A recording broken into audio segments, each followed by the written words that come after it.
The biggest update within Escape from Tarkov PVE mode is finally here today, but it's not all sunshine and rainbows when it comes to this, and we're going to get into the nitty gritty of some of the patch notes that were released and showcase what exactly has happened today and what it's going to impact your own gameplay if you do play PVE, as well as kind of highlight some of the stuff that may come in the future to PvP. So with that being said, if you are interested in Escape from Tarkov and you want to see more Escape from Tarkov gameplay, PvP, PvE, whatever it is, make sure to subscribe down below. So let's jump in. The first big thing for this new patch is the PvE zone offline single player. So if you play PvE as a solo player, the raids will now actually, as you currently play right now, if you jump onto Tarkov after downloading the update, will be that if you play solo, you will be in an offline raid. So your actual raid will be on your own computer. It's not hosted by the server,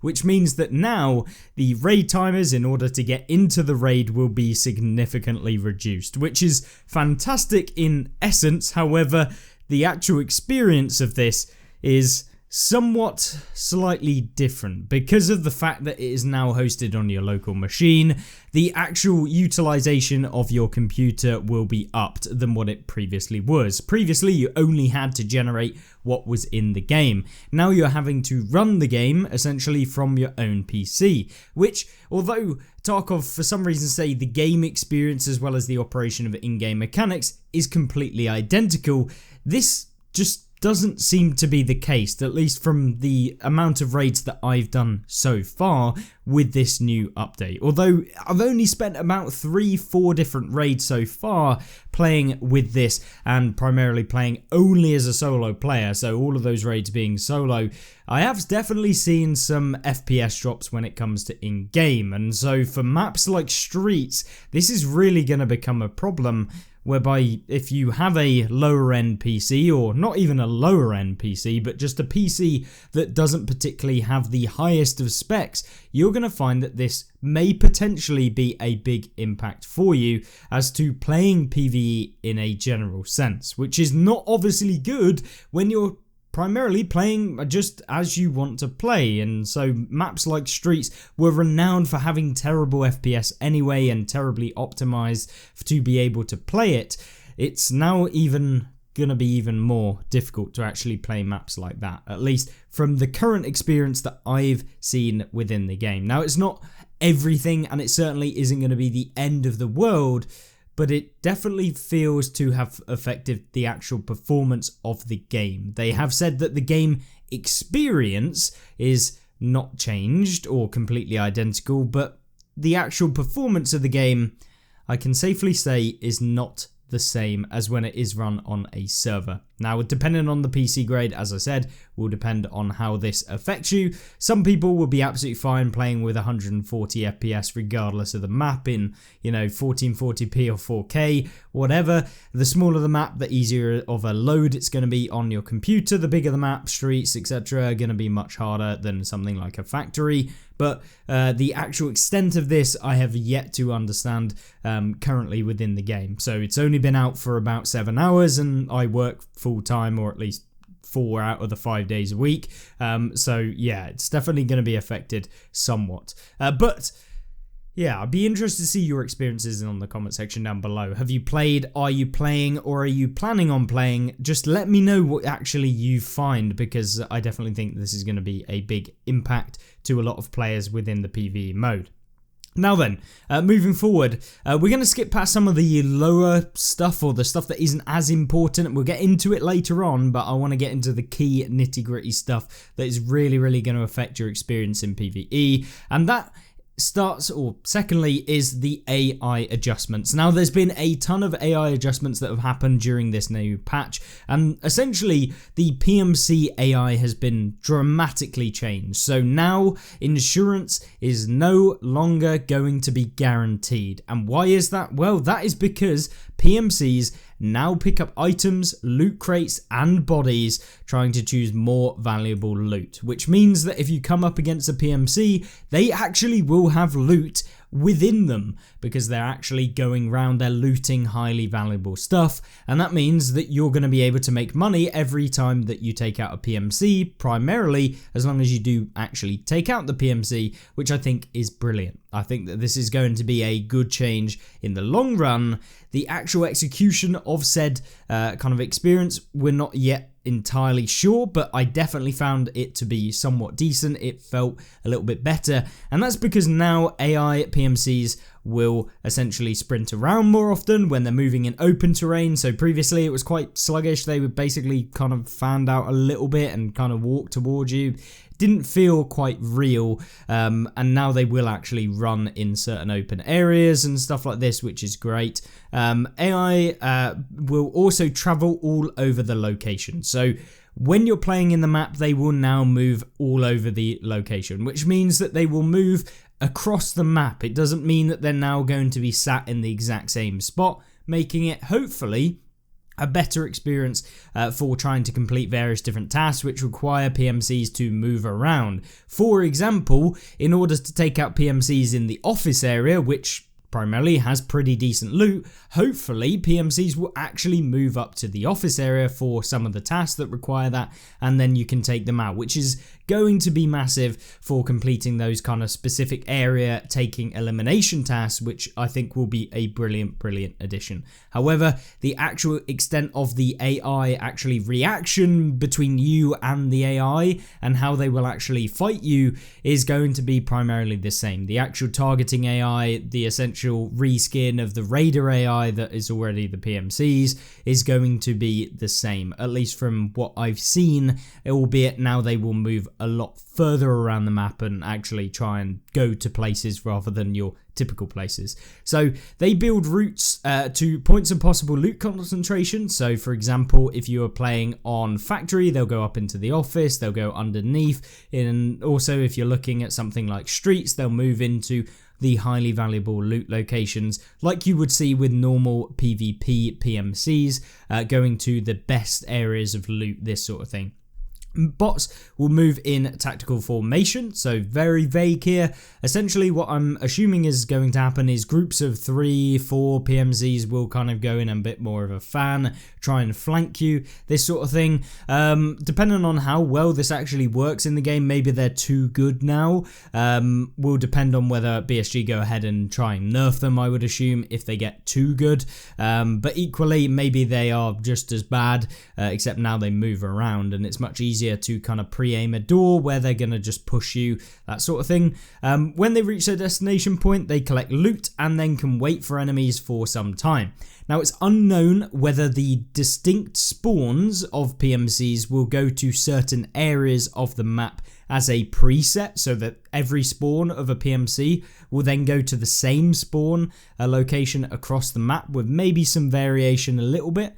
It's unknown whether that is the case right now. We just got to learn through experience of the game. Maybe you've seen that, but I would assume that they're going to be somewhat dynamic in where they actually end up. I would hope that that would be the case, but we're unknown right now. So hopefully they do that, but it could be that, you know, if they spawn in RUAF, they're going to go to dorms every single time. It's unknown how that's going to work, but hopefully it will be a bit more dynamic and give you a bit more kind of feeling of variability within your raids, which I think was missing from the actual PvE mode, but hopefully they haven't made it too difficult, and hopefully they'll bring in some form of difficulty system for people that are newer to the game. They can get used to PvE in general, and then they can get into more difficult kind of engagements as they increase their difficulty rating. Hopefully that will come in the future, but not within this update.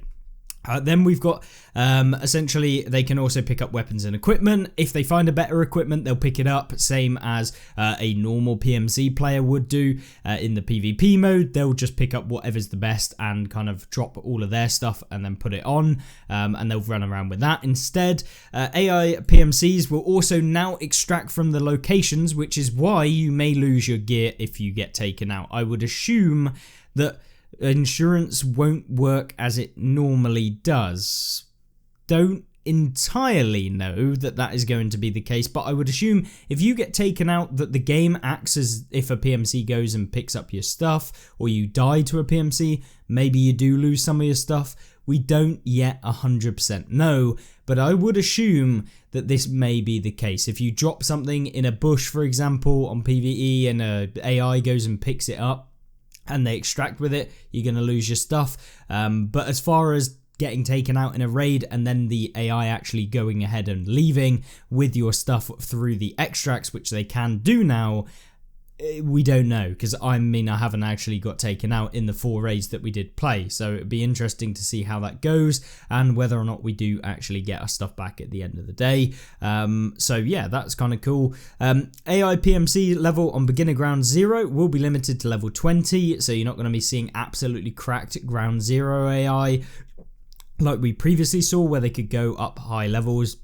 All AI will now react to the enemy if information about them comes from a nearby bot. So, for example, if you're spotted by a scav and they yell, all of the bots in that area, regardless of the faction, will hear it and decide to move in your location. So this hopefully doesn't end up with a more aggressive now PMC, scav and bosses all coming at you at the exact same time, which could happen.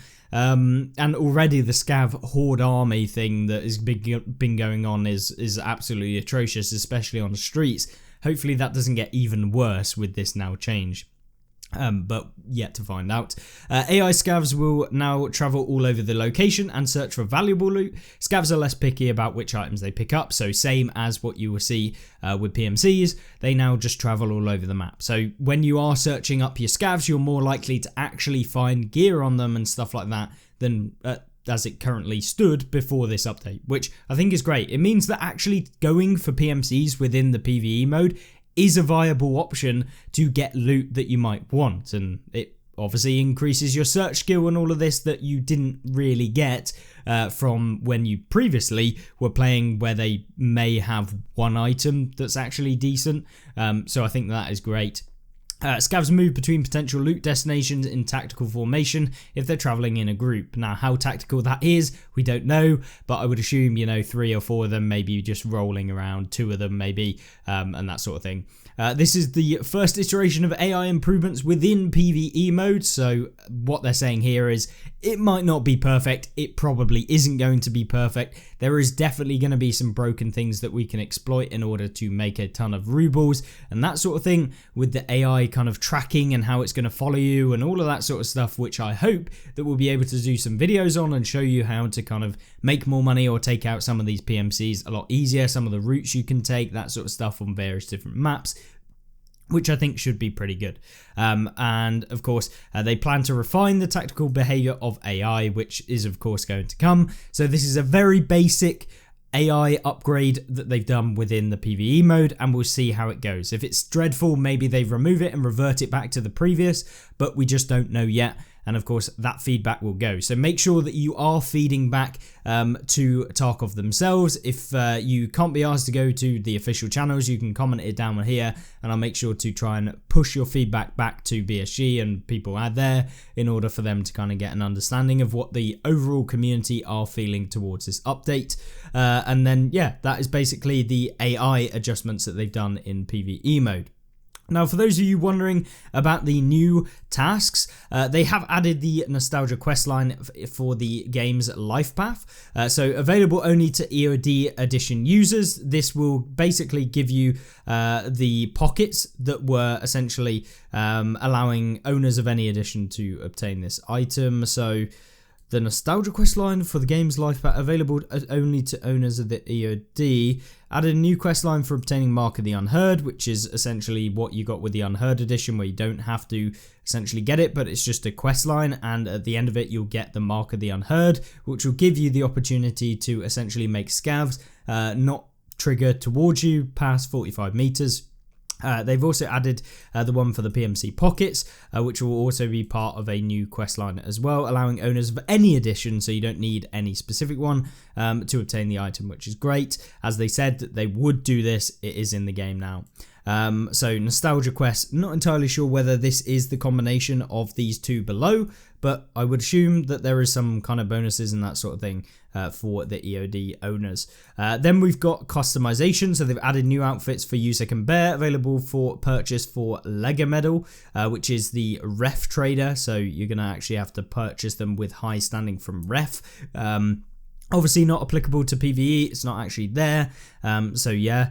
Then we've got the PvE profile wipe, so expanded the profile reset options in the profile page on the website, so you can now reset your PvE and PvP progress separately or together.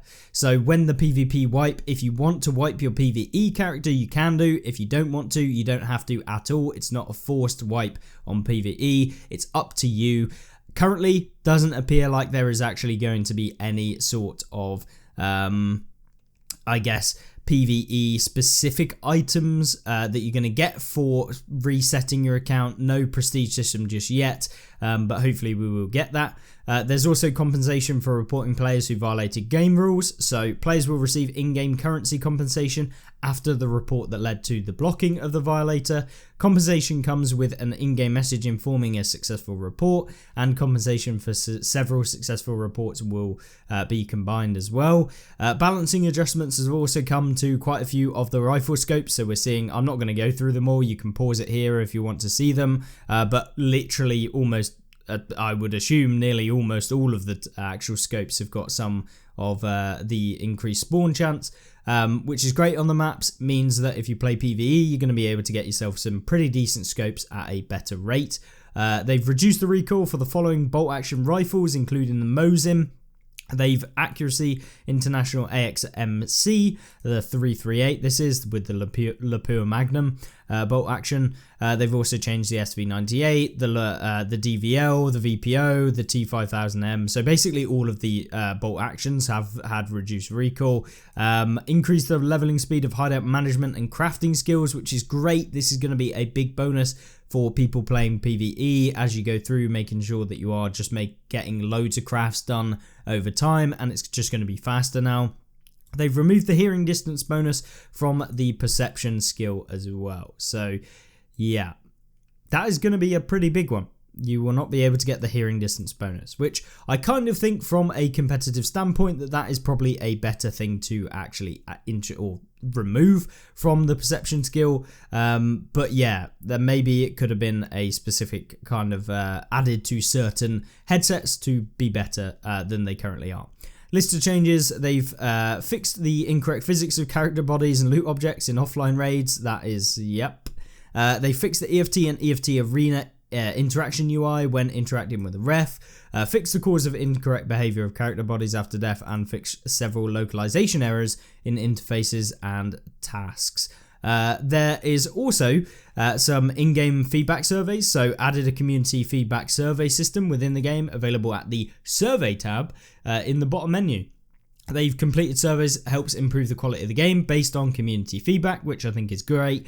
Players can earn in-game rewards for completing the survey, so make sure that you do them when they're available, which I think is great. And then wishlist mechanics have finally come in as well, so players can add item to one of several pre-created wishlist categories.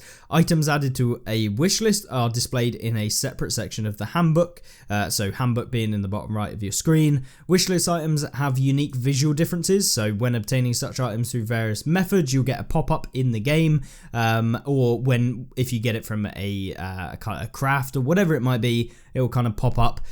Players can customize the frequency of notifications in the game settings, so you could turn them off. Added the ability to automatically add items needed for hideout to the wish list, so you can do that if you're interested, and it will kind of pop up in the raid that you've got an item that you need for the hideout. Available options for this feature can be configured in the game settings, so just go into your game settings and then there'll be a clickable button which says automatically add items for the hideout to your wish list, which would be great. The wish list persists after wipes, and you can clear the list manually in the game settings as well. So that is the update. Looks very interesting, but definitely having played, there is some issues when it comes to the frame rate. However, I think overall it's a great update. It's going to be better. An option to be able to play on the server for people that aren't or don't have the best PCs in the game or in the world, so they can't actually play Streets with amazing FPS like some of the RTX 40 series cards, would definitely be a bonus, so that people could play on the server or off the server on a local system.